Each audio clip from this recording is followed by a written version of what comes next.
নাবালক বলা হয়, বাচ্চা-কাচ্চা বলা হয়। এই যে এই দৃষ্টিভঙ্গিটা আমার মনে হয় এটা পরিবর্তন করা উচিত। মানে এনসিপিকে নিয়ে যে একটা মানে বিভিন্ন ধরনের যে বক্তব্যকে বিভিন্ন খাতে ফেলার, এই যে আপনি ধরেন কখনো জামাতের সাথে আমাদেরকে জড়িয়ে ফেলা হয়, কখনো বলা হয় যে আমরা নির্বাচনকে ভয় পাই, কখনো বলা হয় অনিবন্ধিত দল আমাদেরকে, তারপর কখনো নাবালক বলা হয়, বাচ্চা-কাচ্চা বলা হয়। এই যে এই দৃষ্টিভঙ্গিটা আমার মনে হয় এটা পরিবর্তন করা উচিত। কারণ এনসিপির প্রত্যেকে ইতিহাসের প্রত্যেকটা সময়েই কিন্তু একটা দল বা একটা রাজনীতি প্রাসঙ্গিক থাকে।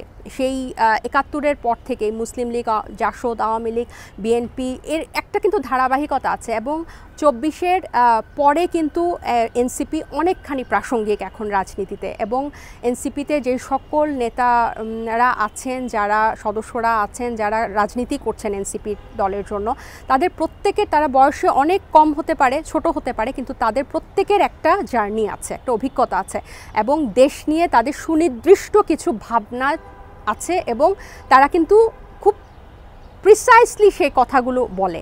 কিন্তু আপনারা যখন, আমি মিডিয়াকেও বলবো এবং অন্যান্য রাজনৈতিক সহকর্মীদেরকেও বলবো, আপনারা রাজনৈতিকভাবে মোকাবেলা করেন। আপনারা যখন কটাক্ষ করে, হেয় প্রতিপন্ন করে যখন রাজনৈতিকভাবে মোকাবেলা করেন, ডিমোরালাইজ করার চেষ্টা করেন, সেটা খুবই দুঃখজনক হয়। এসএমসি ওটসালাই এলো আরো উন্নত নতুন প্যাকে, জীবন বাঁচায়, জীবনকে এগিয়ে নিয়ে যায়।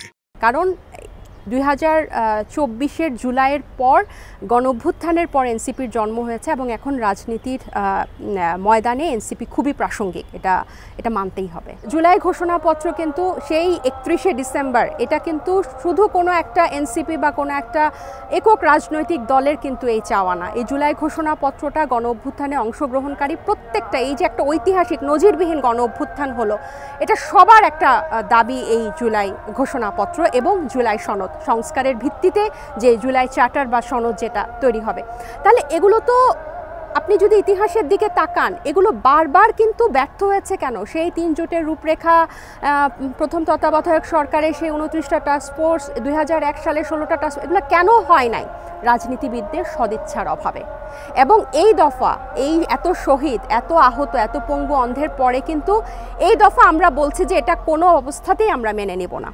কেন মেনে নিব না? কারণ এর আগেও কিন্তু যারা বলছে যে সংসদ, নির্বাচিত সংসদে গিয়ে এগুলো বাস্তবায়ন হবে, আমরা কিন্তু দেখেছি যারা এই যেসব রাজনৈতিক দল অঙ্গীকার করেছিল সেই ৯০-এর স্বৈরাচার আন্দোলনের পরে যে তারা সংসদে গিয়ে এটা বাস্তবায়ন করবে, তারা একটা সংস্কারও বাস্তবায়ন করে নাই। এটা তো পরিষ্কার জলজ্যান্ত।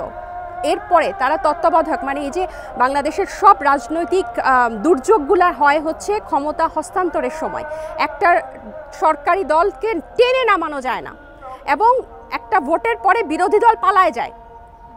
কোনো বিরোধী দল দেশে থাকতে পারে না, ঘরবাড়িতে নিজের, মানে হেরে গিয়ে নিজের বাসায় থাকতে পারে না, তাদেরকে পালিয়ে যেতে হয়, মিথ্যা মামলা, ধরপাকড়, গুম, এগুলার শিকার হতে হয়। আমরা চাই যে এই অবস্থাটার পরিবর্তন হোক।